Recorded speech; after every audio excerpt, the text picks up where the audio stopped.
Well, spring evaluations are here. It's going to start to heat up in the recruiting cycle. This is the Rock and Refuel Recruiting Roundup. Jason Jewell, Jordan Ham helping you break it all down. And Jason, Iowa State comes into the state and grabs a commitment from a kicker. They don't usually come down here and get much action. So Braiden Narveson, he's the kicker / punter over at Desert Mountain High School, receives an offer from Iowa State and ultimately quickly commits to the Cyclones. But you mentioned how does that happen? Well, it's the power of social media. Narveson reached out to them on Twitter, was DMing one of their special teams coaches, got in contact with those guys, took an unofficial visit, and ultimately got that offer and led to his commitment. And the last time Alabama came to Arizona and offered a quarterback was Kyle Allen.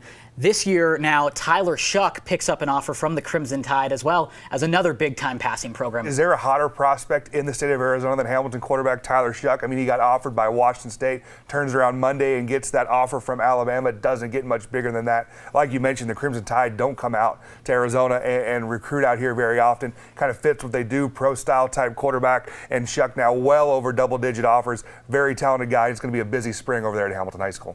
Talking to Shough last night as well, he also said he loves that his style of play matches the Crimson Tide. Although he doesn't have a front runner, we're now going to transition over to Solomon Enos. He picks up an offer from a SEC program as well. So we're talking about 3 schools now that don't recruit out here very often in Arizona, coming out and recruiting some of our guys. So Enos got the offer from Georgia, big-time offer for a big-time player, 4-star wide receiver, and it's 6'4", 200+ pounds, a guy that's being recruited as a wide receiver, but is versatile enough that he could play in the secondary in college.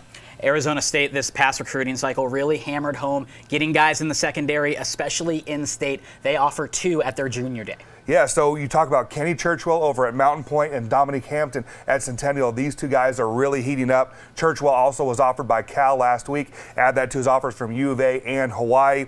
And then Hampton, now his 3rd Pac-12 offer. He has U of A and he has Colorado. But the common theme with these 2 guys is the length, and that's what is very desirable at that Power 5 level. Guys that are obviously versatile, but have the length and have that range to cover a lot of ground in the secondary.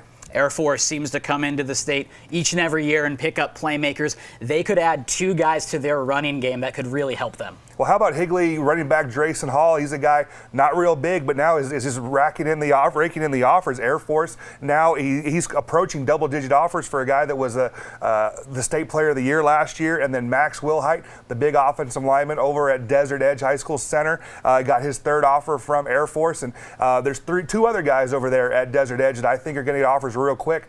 Tyson Jones, who we've seen, he's thrown 67 feet in the shot put as a junior. And then Austin Young, I feel very, very strongly that this guy is going to get offered very, very quickly. I know he's tripping out to UNLV this weekend. Plenty of schools will be coming into Arizona and checking out the talent that they have. We'll help you keep track of all of it. This is the Rock and Refuel Recruiting Roundup on Sports 360 AZ.